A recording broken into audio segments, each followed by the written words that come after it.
Much for being here. Thank you. All right. So you guys have just continued to serve and serve and serve and serve. And first of all, thank you for your service. Thank you.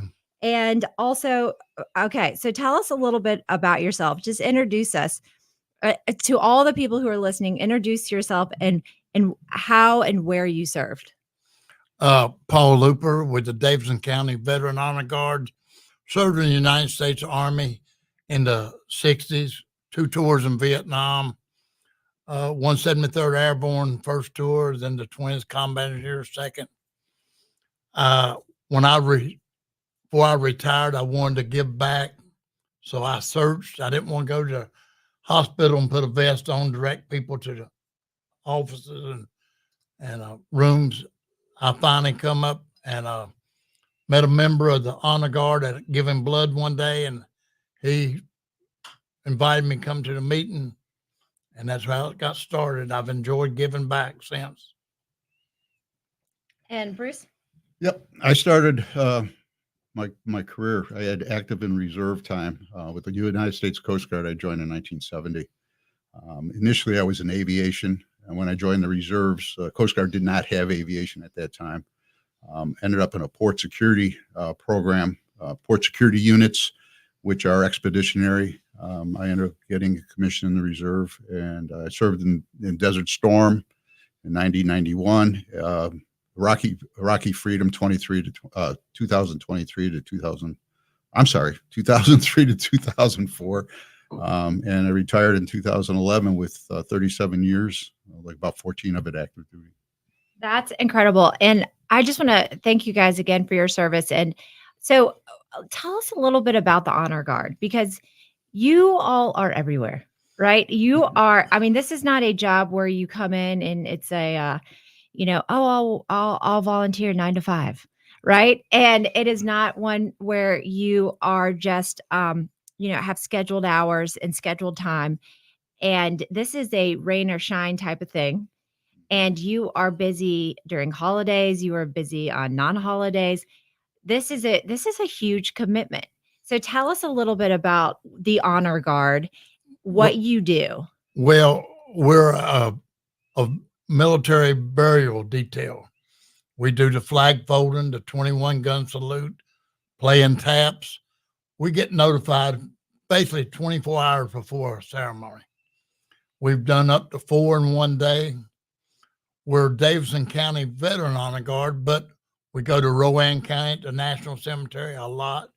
We've been to Forsyth County, Davie County. We don't turn any veteran, male or female. They're our brothers and sisters. They're entitled to just military rights. We've even got one this afternoon, Denton, North Carolina. So it was tough at the beginning, but we've had good and bad ceremonies where the families, but we have a total detail. We do it the whole 9 yards. If the regular military don't show up, we step right on in. Yeah, we provide the family with that or that deceased veteran with the honor that he deserves, or he or she deserves, for their service to the nation. And in our honor guard, there's a number of honor guards in the area. We're specifically Davidson County, but like Paul said, we get around a little bit too. But we have a uniform that we issue to our members. It's volunteer. We operate on donations that we receive from the family members and stuff like that. To outfit a person is about $800 with the jackets and the uniforms, raincoats, and everything else. And we are in all sorts of weather: rains, hot days, and freezing cold days, and snow and rain too. Is there a particular story? I would think that my grandfather, when he passed in Illinois, they did the salute, and it's touching, to say the least. And as a family member, when you all come out and do those things, you're so appreciative, you're so grateful. And in fact, I noticed I would sit up a little straighter, just to almost rise to the occasion in honor of my grandfather and all that you guys did for us. So tell me a little bit about a specific situation where you were there, doing your thing and honoring those who sacrificed for our country, and it got to you? It touched you. Is there a story that stands out? Because I think it would be hard for me personally, day in and day out, to go and do these. And certainly it would change my point of view and appreciate life more. I The one I think was when somebody passes and there's nobody from the family there, or one individual from the family, and then you get a bunch of we let that be known that somebody might have not have a family there, and guys from the American Legion Riders show up, and other people show up. They don't know that person, but they're there to give the guy honor, and that's touching. That's the touching part. Well, one that stands not long ago, 18-year-old boy killed, but he was killed in 1950 during the Korean conflict, and his remains just come back a year or so before.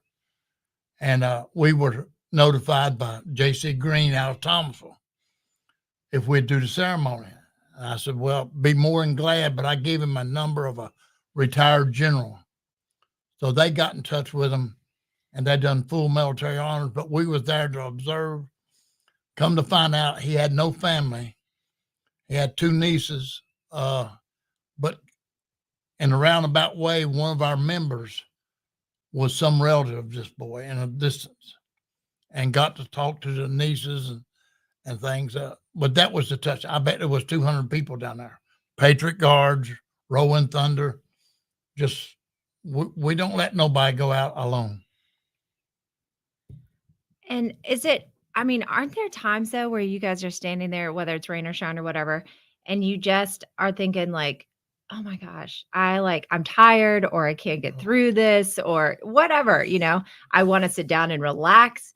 I mean, and I mean, because it's exhausting, right? So how do you like mentally sometimes just get through the, like, even, I mean, just, I know that sounds kind of like a mundane, question, but how do you get through that? I don't think we ever think of. I don't think about that. There's days they're sitting there thinking, "Boy, it's hot. I wish they hurry up," or it's cold. Yesterday, in fact, we did one yesterday, and it was in Salisbury, at the National Cemetery, and it was pretty cold. The wind was blowing pretty stiff. And everybody's thinking, "Boy, I'm glad we had these overcoats on." Yeah. But for the most part, it's not that you get tired of doing it, because and in fairness, most of our members are older now. They're older than me. I'm 71. So, but some of the other guys, are up there, and standing a while does wear on you. So we've arranged a ceremony where we go first. We start the ceremony out, and at Salisbury, you got 30 minutes from the time you arrive at the cemetery to the time it's over. You got the family. The ceremony has 30 minutes to make the presentation. So we make our presentation, and then the ministry comes up after us and says whatever they need to say, but they only have 30 minutes to do that because they've got a line of every hour on the hour. They got a funeral service going on there, or burial service going on. So, Well, years ago, it was a hot summer, and we was Hold that thought. We're going to come back and hear about what happened. no problem. All right. You are listening to the Jill Berlin Show on WSJS News Talk Sports for the Triad. Stay tuned.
you're at these funerals and you're helping folks, but it can be really hot.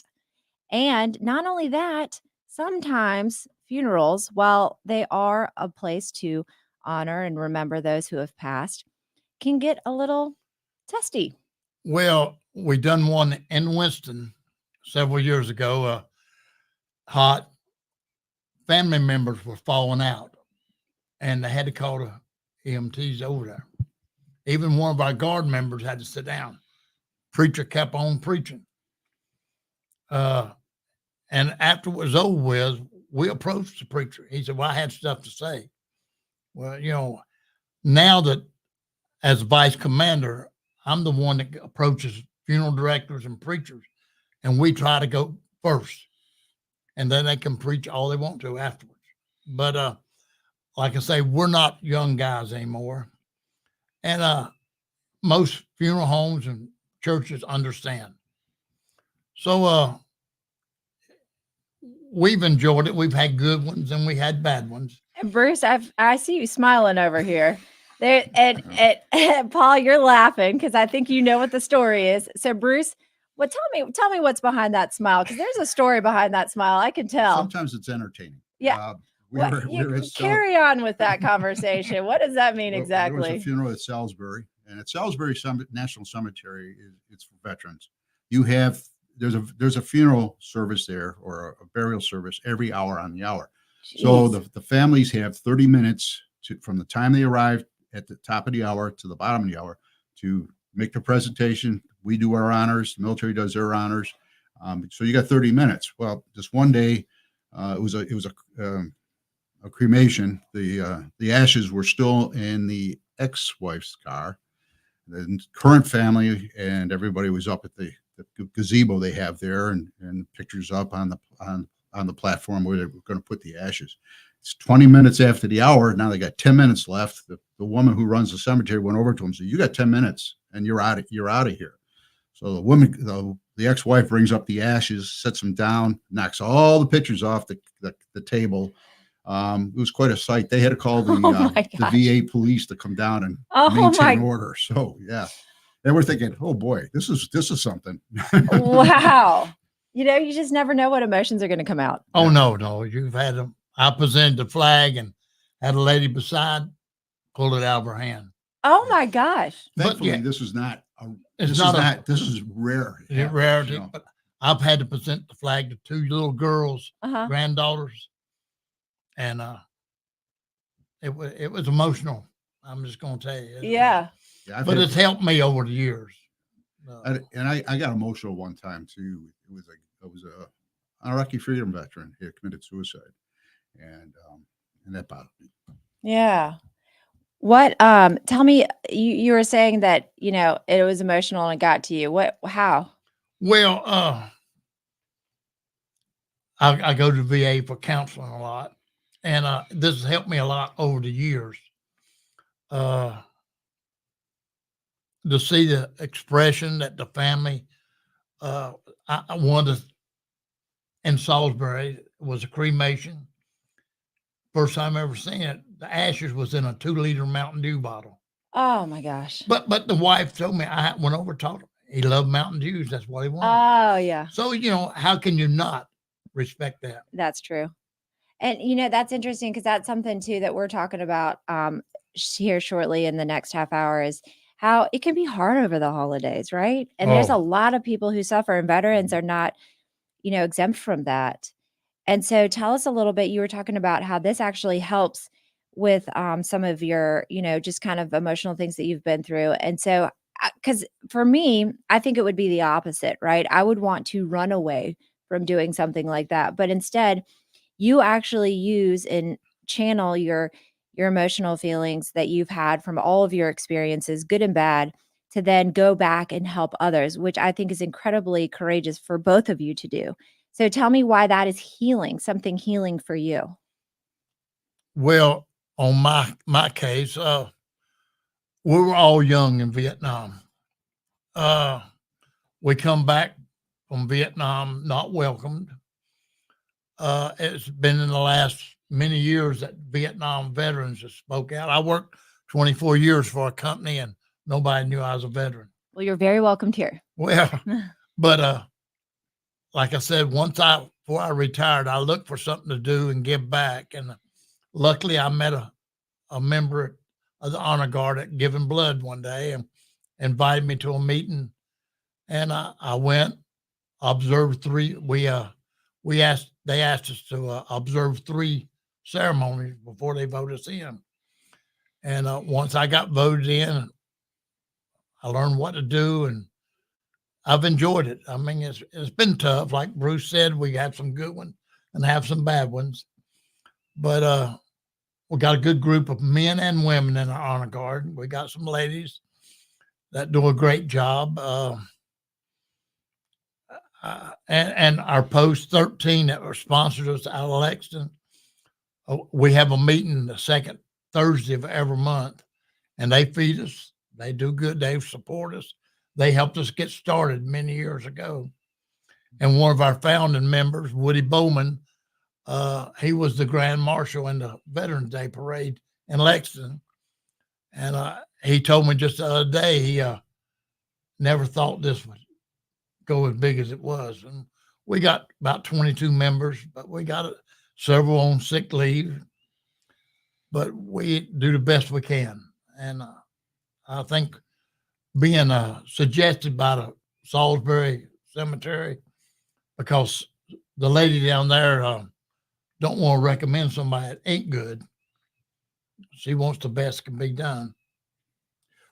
What I like about the program, I got into it. I was at Richard Childress coffee when Richard Childress has a monthly coffee for veterans, and one of the guys in the honor guard said, "Hey, how would you like to join the honor guard? What do you think about that?" And I think at the time, if I don't do this for somebody else, who's going to do it for me when it's my turn? And so, and what I like about it is that, we're from all branches of the service, and you get that bantering back and forth that the military members are known for. And we make fun of each other. We make fun of each other's services, but the friendship we've got great camaraderie. That was the word exactly that I was going to use, is that it was camaraderie. Well, you guys, I just can't tell you enough, Paul Rupert and Bruce Bruni. I'm just so grateful for all that you have done and all that you continue to do. So thank you both for your service, and thank you for continuing to help and serve our community and country. You are listening to the Jill Berlin Show on WSJS News Talk Sports for the Triad. Stay tuned. We're going to give you some tips on how to survive during the holidays.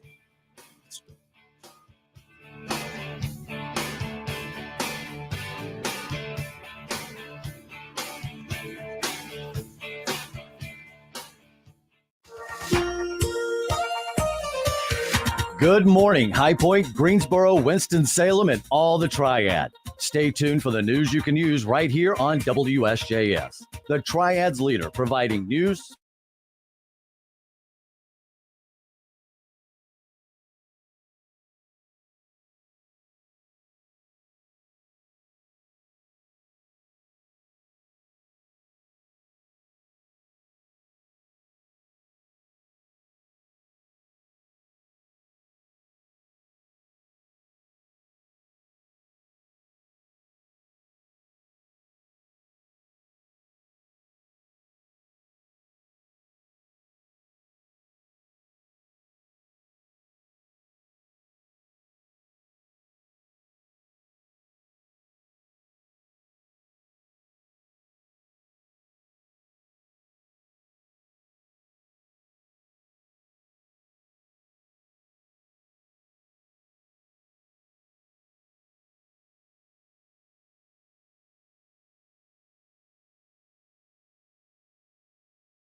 Welcome back. I'm Jill Berlin, and you are listening to The Jill Berlin Show on WSJS News Talk Sports for the Triad.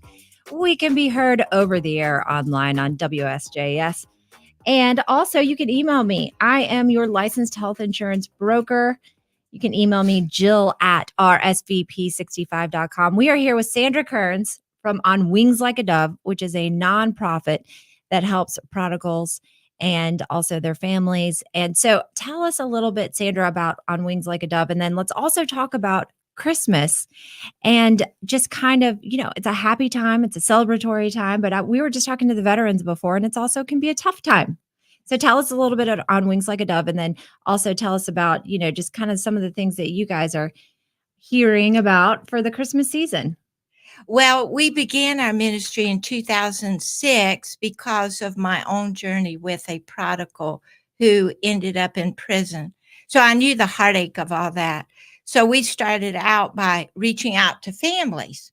And because of that, then their prodigal or the one in prison reached out to us. And so it just began a domino effect of us being able to minister to all those involved. Well, and we're so grateful for it because you've not only touched people here, you've touched people throughout the state of North Carolina, and she's gone throughout the United States and helped people. So Sandra is just quite, I don't even know the word to say. I mean, she is just a unstoppable train. Okay. So, something that I think, people think of Christmas and the Christmas cheer, and it is definitely one of my favorite times of the year.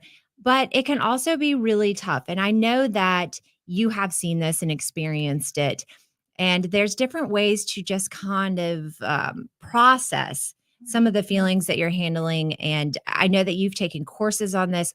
You not only have learned about it, internalized it, you have found ways to then go out and do what you do best at On Wings Like a Dove, which is go and help other people process their pain. So tell us some of the things that you've learned, because I know that there's listeners out there who have thoughts that to themselves, such as, oh, I'm just going to make it through the holidays, or, oh, I'm glad that's over with. But you don't necessarily have to always think that way. There's ways to process your pain. Tell us about that.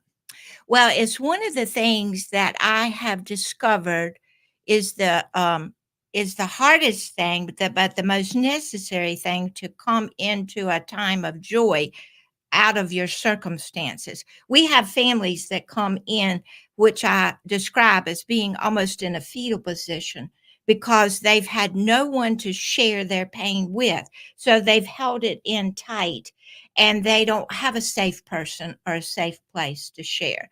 So the course you're talking about was processing pain. I just got done with that with a group of ladies that are in our leadership at On Wings, and have just discovered more and more that we have got to get that pain up and out in order to be set free. I remember a rose bush that somebody gave me years ago, and I put it in my garden and it began to sprout. And it had thorns on it, of course, so it reached out and grabbed me every time I would go by it in the rose garden. And all of a sudden it dawned on me, why don't I just pull that thing up? It doesn't bloom, it doesn't have any roses.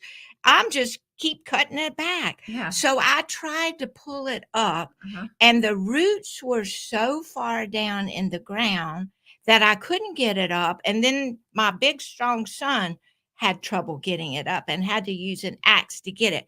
That's what I believe we do with pain. We bury it. We stuff it. That's been my experience. So it's hard work to get it up. And we have to keep at it. And we have to face that pain and bring it up and share it and work through it. And I've got some points of how to work through it, what I found in my life, how to work through it. That is so beautiful. I love that analogy. I love how you describe that, because I think that that picture that you just painted, every single person out there can relate to. And you're right. To get through the pain, you have to put the work in. Yeah. What is that work? Well, it's being able to talk about it to someone that is safe, somebody that you trust, somebody that you know maybe has been through some issues similar to what you're going through, that can just listen, but also then guide you as well. So that's what we try to do at On Wings. We offer prayer support groups to families that are going through, have somebody in prison, have an addict in their family, because we have all been through it. Who do you want to talk to more than somebody who has experienced your very pain? So we offer that. And as I say, when they come in like in a fetal position, it's so rewarding to me to see them after a time begin to open up and have that joy in their heart that they didn't have when they first came, because there's a lot of shame that is connected with having someone in prison or in addiction. So we have a choice. Do we want to work on it, or do we want to stay in the pit with that pain? And a lot of times, just journaling is very helpful to me, and then I can go back and look at that later, and then I can let it go. Writing a letter to that one that has hurt you, betrayed you, who you need to forgive, that's another process that's very beneficial. And just, I remember, because my mother struggled with mental health issues and depression. So am very familiar with that. I know that there's physiological and psychological issues sometimes that bring that depression. So I'm not just glossing over it and saying you do these things and you're going to come out of it. You need to research that and make sure where that's coming from. But I do know that when you begin to share with others and not isolate yourself, so many times I tell our mothers, don't pull apart and isolate yourself. That's the worst thing you can do. You need community. We all need community. And so we come and share with each other. Right. And Sandra, I feel like you're just so good at that. You pull people in. And I know Gary's out there listening. Gary, you know what I'm talking about. Isn't our girl doing? She's amazing, right? But anyway, so Gary and I have talked about this multiple times about how you are just so good. Gary's good at it too. About like Yes. pulling people in and feeling safe and creating that safe space. Gary works on Wings Like a Dove for all Yes. of you who are listening. And he's an amazing force behind that as well. And, something you've done it with me. You've seen me in that fetal position. Mm. And then I think you've seen me come out of it, and just your love and support. And I swear, I think she just injects people with a truth serum. And then all of a sudden you're just bearing your soul, and then you're crying, and then you leave the conversation thinking, why did I just do all that? And now I feel embarrassed. And did I just say too much? But anyway, so you're very good at being maternal and loving while also helping. And I think that that's so important to talk about getting out of the house, because we know that that's important. Mhm. We know God made us to commune. However, doing that is extremely challenging. So what do you tell people out there besides like, oh, well, you got to get out of the house? Easy to say, hard to do. Hard to do. Hard to do. It really is when you're in that dark place and you feel like you're in a pit. I remember my mother describing being down in a deep, dark pit. Now, she uh, obviously had some physiological things, but she also had a lot of pain from childhood experiences and stuff. So, oftentimes, even if I'm in the house, and I begin to feel this oppression on me, I put on praise tapes, Mm. and listen to those. And before you know it, I'm singing with those. And then my spirit is being lifted up. So that's something that I do because I've seen depression in people. And so I'm intentional on fighting against that overtaking me. All right. And we're going to tell you other ways that you can get some help and who to talk to and when and where. Stay with us. You are listening to The Jill Berlin Show. We appreciate you listening.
With Jeffrey Griffin.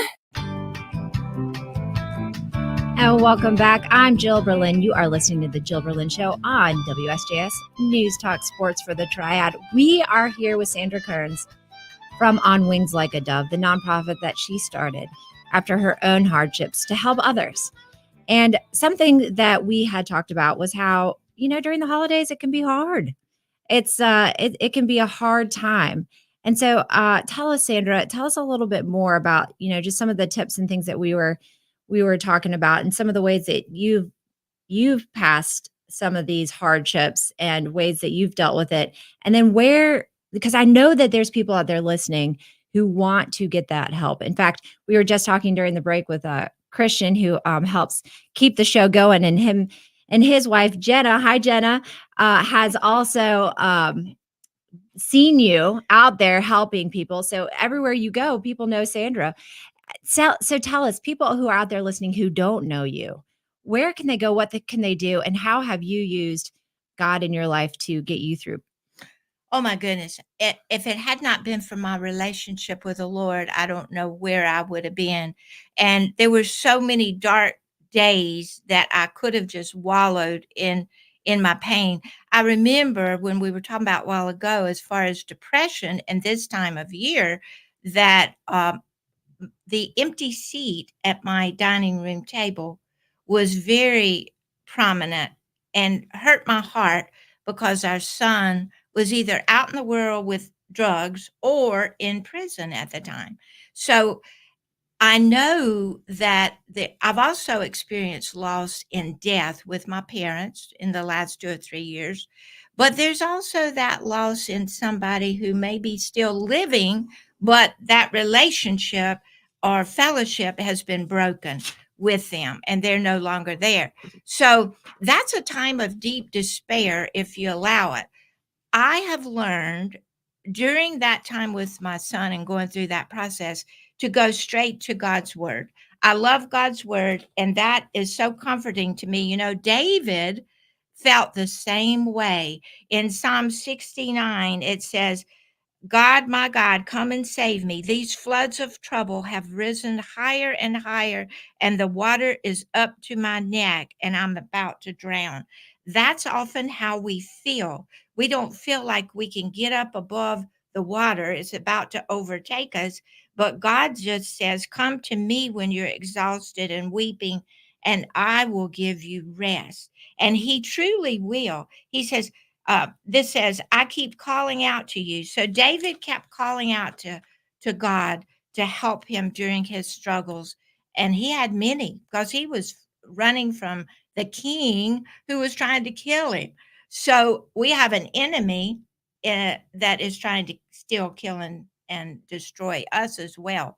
So, like I say, we've got to be intentional in the process of bringing ourselves up out of that pit. That could be that you go to a counselor. There are many wonderful counselors in the city.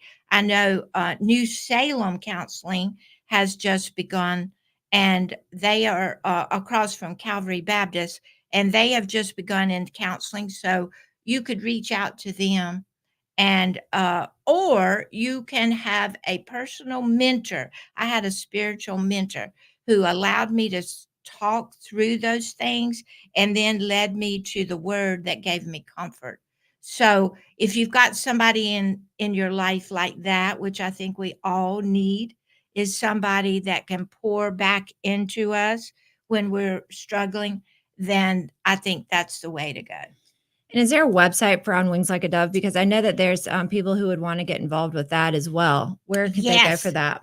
We own wingslikeadove.com. And Gary, you were speaking of, has been instrumental in making our website be the best it can be. So anything that you need to know about On Wings is on that website. Yeah, there's a lot of testimonials and there's a lot of Yes. people who have spoken out about how it's been so helpful. And, so if you are at home and you are feeling lonely and alone and you're wondering what to do or where to go, that's a great place to start. You can go to onwingslikeadove.com and just kind of search through there and then find a way to come out of, your darkness with their help. So tell me one more thing that you want our listeners to be left with, because I know that there's other folks out there who also want to support you who may not be, feeling depressed or whatever, but want to help other people too. Is there other ways that they can help or contribute? Oh, absolutely. We're always looking for volunteers to help us. Our ministry has grown so much, even in this last year, that we need more people. We have people coming today to put newsletters together to send to families and inmates. And we need Bible study correspondents, mentors to help the prisoners study God's word, which we believe transforms their mind and gets them in a different place, ready to come back into society. We also send Bibles to them. We have sent in over 15,000 Bibles Wow. to about 20 some states. I was thinking the other day because we had a letter come from Illinois and we had not reached into that state before, just how many states we're in right now, which is just blows my mind. But the whole thing is not the number of states, but that we can spread God's word and give them hope. God tells us that we have hope in Him. There is hope in your future. It's so true. All right. Onwingslikeadove.com is where you can go. Sandra Kearns, thank you so much for coming in. I really appreciate all that you do. And you're just the quintessential definition of if you're feeling hopeless, go out there and help other people. Yes. go out there and help give them hope. And that is certainly what you did. And it's an incredible story that you have. All right. So we always end the Jill Berlin Show with a positive quote, which is the same positive quote that we started with. And it is by Earl Nightingale. All you need is the plan, the roadmap, and the courage to press on to your destination. And I think that's so fitting for what we just talked about. I'm going to read it one more time. All you need is the plan, the roadmap, and the courage to press on to your destination. Maya Angelou said that courage is the most important characteristic to have in life because everything you do must take courage. All right, you all, I am so grateful for you listening today. You can contact me through my website, of course, rsvp65.com. And you've been listening to The Jill Berlin Show on WSJS News Talk Sports for the Triad. For Christian Snyder and Gray Brendel, I'm Jill Berlin. Until next week.